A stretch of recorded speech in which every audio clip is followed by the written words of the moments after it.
Hi guys welcome back to my channel యామ్నీ లాగ్స్. ఈరోజు మనం మాట్లాడుకోబోయేది ఆంధ్రప్రదేశ్లోని అత్యంత పవిత్రమైన శక్తిపీఠం గురించి.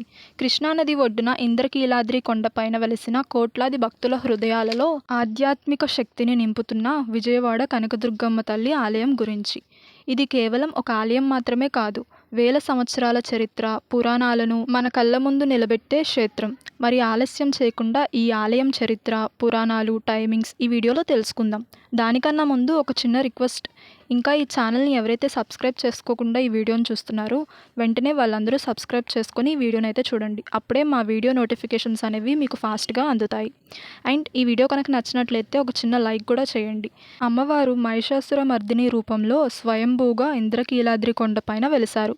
కథ ప్రకారంగా మహిషాసురుణ్ణి సంహరించేందుకు అమ్మవారు ఇక్కడ అవతరించారు. ఒకప్పుడు ఇంద్రకీల మహర్షి అని ఈ కొండపైన తీవ్ర తపస్సు చేశారు. ఆయన కోరిక మేరకు అమ్మవారు ఈ కొండపైన శాశ్వతంగా నివసిస్తూ భక్తులను కాపాడుతున్నారని నమ్మకం. మహాభారతంలో అర్జునుడు ఇక్కడే శివుణ్ణి ఆరాధించి పశుపస్త్రాన్ని పొందాడని పురాణాలు చెప్తున్నాయి. చరిత్ర ఆధారంగా 1229వ సంవత్సరంలో చోళరాజుల శాసనాలు ఈ దేవాలయాన్ని ప్రసిద్ధించాయి. విష్ణుకుండలాలు, చాణక్యులు, విజయనగర రాజులు ఈ ఆలయాన్ని అభివృద్ధి చేయడానికి సహకరించారు. ఆలయం నిర్మాణం మరియు ప్రత్యేకతలు. అమ్మవారు 8 చేతులలో ఆయుధాలను ధరించి భక్తులకు దర్శనమిస్తారు.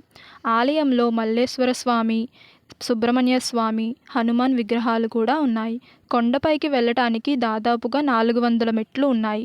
దసరా పండుగ సమయాల్లో అయితే ఇక్కడ నవరాత్రి ఉత్సవాలు ఘనంగా జరుగుతాయి. లక్షలాది భక్తులు అమ్మవారి దర్శనానికి వస్తారు. ఆలయం టైమింగ్స్ చూసుకుంటే ఉదయం 4 గంటల నుంచి సాయంత్రం 5:45 వరకు ఓపెన్లో ఉంటుంది. నెక్స్ట్ ఈవినింగ్ 6:15 నుంచి రాత్రి 10 గంటల వరకు ఓపెన్లోనే ఉంటుంది. పండుగ సమయాలలో ప్రత్యేక సమయాలు ఉంటాయి. నవరాత్రుల రోజులలో అయితే ప్రతిరోజు అమ్మవారికి ఒక ప్రత్యేకమైన అలంకరణతో దర్శనం ఇస్తారు. మహాలక్ష్మి, సరస్వతి, అన్నపూర్ణాదేవి వంటి వేషధారణలతో దర్శనమిస్తారు. విజయవాడ రైల్వే స్టేషన్ నుండి అయితే సుమారు 2 కిలోమీటర్ల దూరంలో ఈ ఆలయం అనేది ఉంది. అంటే 10 నిమిషాల్లో చేరుకోవచ్చు. అదే గన్నవరం విమానాశ్రయం నుంచి అయితే కనుక సుమారుగా 22 కిలోమీటర్ల దూరంలో ఉంది.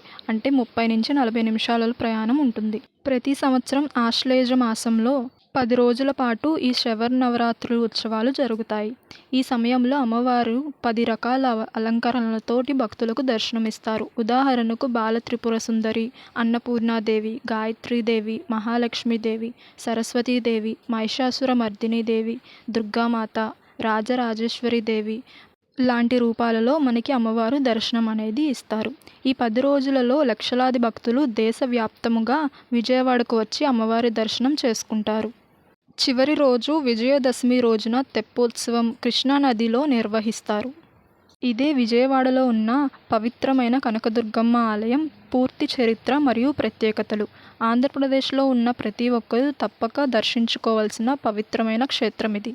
శివరాత్రి మల్లేశ్వర స్వామి ఆలయంలో ప్రత్యేకం కార్యక్రమాలు జరుగుతాయి. ఈ వీడియో కనుక మీకు నచ్చినట్లయితే తప్పకుండా లైక్ చేయండి, షేర్ చేయండి అండ్ మా ఛానల్ని సబ్స్క్రైబ్ చేసుకోండి. పక్కనున్న బెల్ ఐకాన్ మాత్రం మర్చిపోకండి. Thanks for watching.